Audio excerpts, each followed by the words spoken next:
یہاں مقام جمع کی طرف ارادہ کر رہے ہیں کہ ہم نے ارادہ کیا کہ ان کو نیک اولاد مل جائے. اور جب مقام جمع الجمع آتا ہے تو ولی بطور اعلی فعل بھی فنا ہو جاتا ہے اور بطور فاعل بھی فنا ہو جاتا ہے. اعلی فعل کی نسبت بھی خدا کی طرف ہوتی ہے اور فاعل کی نسبت بھی خدا کی طرف ہوتی ہے. ولی فنائے کامل میں چلا جاتا ہے اور وہ خدا کے ساتھ باقی ہو جاتا ہے. جب اس تیسرے مقام پہ پہنچے تو اپنا سارا ذکر فنا کر دیا. کہا فاراد ربک ان یبدلہما ربہما خیرا. آپ کے رب نے ارادہ کیا.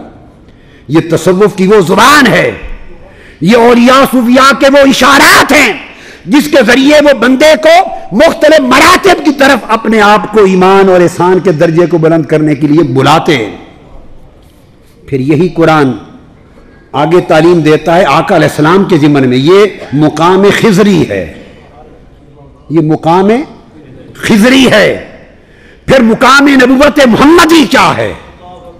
فرمایا ان الذین یبایعونک, اے میرے حبیب جو لوگ آپ کے دست اقدس پر بیعت کر رہے ہیں, انما یبایعون اللہ, وہ آپ کے ہاتھ پر نہیں اللہ کے ہاتھ پر بیعت کر رہے ہیں.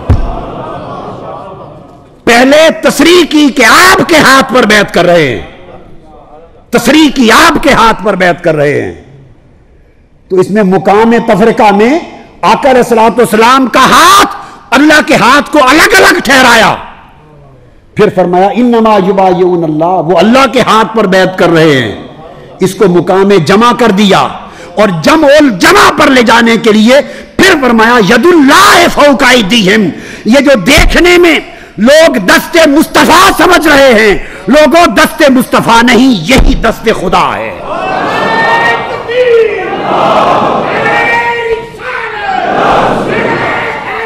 جب فرمایا ید اللہ فوق ایدیہم تو وہ بیعت بھی بیعت مصطفیٰ نہ رہی اور ہاتھ بھی دست مصطفیٰ نہ رہا.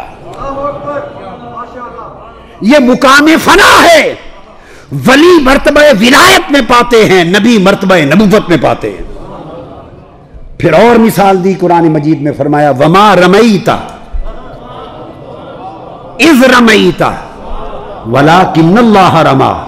اے حبیب وہ کنکریاں جو آپ نے ماری تھیں, وہ کنکریاں جو آپ نے ماری تھیں وہ آپ نے نہیں ماری. پہلے کنکریاں مارنے کے فعل کی نسبت حضور کی طرف اس بات کیا اذ رمیتا, جو آپ نے ماری تھی, تاکہ کسی کو مغالطہ نہ رہے کہ یہ ترقی کا عمل شروع کہاں سے ہو رہا ہے, بتانے کے لیے کہ یہ دست مصطفیٰ ہے اور یہ کنکریاں ہیں, یہ مشت خاک ہے, یہ مار رہا ہے میرا مصطفیٰ. دیکھ لو جو کنکریاں میرے محبوب آپ نے ماری تھیں. وما رمیتا, اب نفی کر دی فعل کی حضور کی طرف, فرمایا وہ آپ نے نہیں ماری. یہاں تک فقط نفی ہوئی, اور جب نفی ہوتی ہے یہ مقام فنا ہے. یہ مقام فنا ہے کہ نفی کر دی وہ آپ نے نہیں ماری. تو پھر کس نے ماری؟ یہ جواب مقام بقا پر ملتا ہے جہاں جمع الجمع کا درجہ آتا ہے. فرمایا ولکن اللہ رما, وہ تو اللہ نے خود ماری تھی, وہ تو اللہ نے خود ماری تھی. تو اذ رمیتا مقام تفرقہ تھا, وما رمیتا مقام جمع تھا, ولکن اللہ رما یہ جمع الجمع تھا. اور دوسری زبان میں اذ رمیتا یہ قرب نوافل تھا. اب قرب کے بیان میں قرب نوافل تھا. وما رمیتا یہ قرب فرائض تھا, اونچے درجے کا قرب. قرب نوافل ہو, کیا قرب نوافل ہو تو بندہ فعل کو اپنی طرف منسوب کرتا ہے, اور قرب فرائض ہو تو بندے کی طرف نہیں مولا کی طرف منسوب ہوتا ہے. یہ قرب فرائض تھا اذ رمیتا وما رمیتا.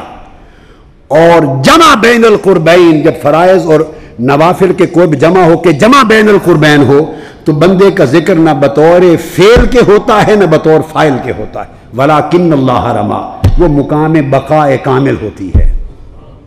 اولیاء اپنے مرتبے کے مطابق پاتے ہیں, انبیاء اپنے رتبے کے مطابق پاتے ہیں, رسول پھر اپنے درجے کے مطابق پاتے ہیں, پھر سید الرسول اپنے رتبے کے مطابق پاتے ہیں. یہ قرآن مجید کا وہ تصور ہے جو قرآن مجید نے دیا تصوف پر. قرآن مجید نے تصوف پر جو پورا ایک اصول دیا. اسی طرح کچھ لوگ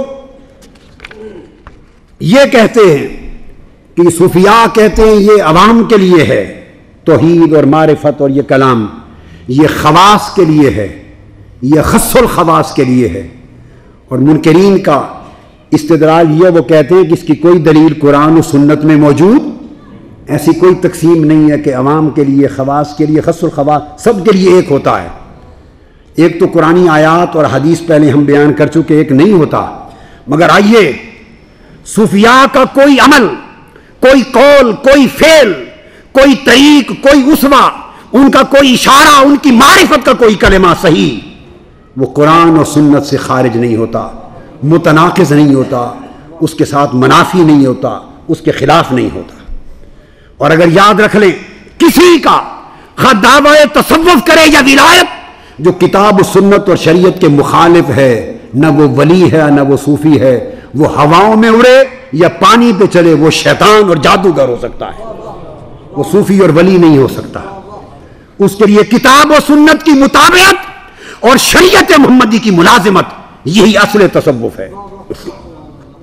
سو ان کی یہ تقسیم بھی قرآن سے ہے، عوام، خواص، اخص الخواص. آئیے قرآن کو پڑھیے. قرآن خود کہتا ہے اللہ رب العزت کہ میری آیتوں کی 3 قسمیں ہیں. اللہ فرماتے ہیں میری آیتوں کی ایک آیات محکمات ہیں، وہ عوام کے لیے ہر ایک کی سمجھ میں آنے والی ہیں. بولیے وہ ہر ایک کی سمجھ میں آنے والی ہیں، عوام کے لیے ہو گئی. پھر فرمایا دوسری آیات متشابہات ہیں.